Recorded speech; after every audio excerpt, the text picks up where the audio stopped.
Hello বন্ধুরা বন্ধুরা আমরা সকলেই জানি যে কষ্ট না করলে কেষ্ট মেলে না। ঠিক একইভাবে তুমি যদি চেষ্টা না করো তাহলে তুমি সমাধানও পাবে না। এই যে অঙ্কটি তুমি স্ক্রিনে দেখছো, অনেকেই এই অঙ্কটি দেখা মাত্রই কি করে স্কিপ করে চলে যায়। অথচ যদি একটু মন দিয়ে অঙ্কটি ভাবো আর সমাধান করার চেষ্টাটা করো, দেখবে এই ধরনের অঙ্ক খুব ইজিলি সমাধান করা যায়। এখানে শুধুমাত্র একটা ফর্মুলায় কাজে দেবে, সেটা হচ্ছে কি না এ কিউব প্লাস বি কিউব। এই ফর্মুলাটা কাজে দেবে। এই ফর্মুলাটা কি? এই ফর্মুলা হচ্ছে এ plus B into A square minus A B plus B square. এই তো ফর্মুলা। হ্যাঁ, এই ফর্মুলাটা কিভাবে তুমি ইমপ্লিমেন্ট করবে এই অঙ্কে সেটা ভালো করে বোঝো।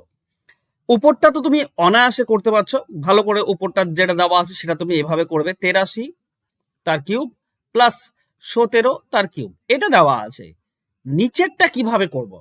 দেখো এখানে একটু ভাবনা চিন্তার ব্যাপার রয়েছে।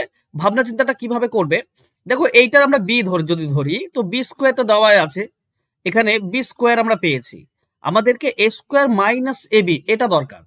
আর সেটা কিভাবে করব, এখান থেকে দেখো 83 দেওয়া আছে তো 83 দিলাম, ইন্টু 66 দেওয়া আছে, 66কে আমরা বলতে পারি 83 মাইনাস 17, 83 মাইনাস 17 এটা এই 66 এর জায়গায় আমরা লিখতে পারি, প্লাস 17 স্কোয়ার দেওয়া আছে।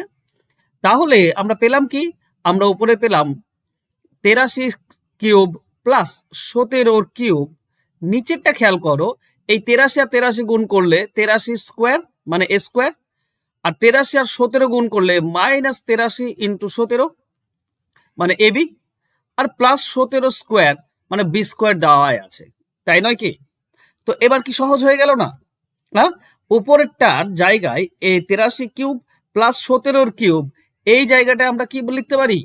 আমরা লিখতে পারি ওই যে 83 প্লাস 17 এ প্লাস বি ইন্টু এ কিউব মানে 83 কিউব মাইনাস এ বি মানে 83 ইন্টু 17, এটা সরি 17 প্লাস বি স্কোয়ার মানে 17 স্কোয়ার।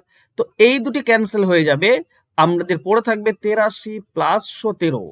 তো আমরা কি অ্যান্সার পাবো? আমরা পাবো 100। এটাই হবে সঠিক উত্তর।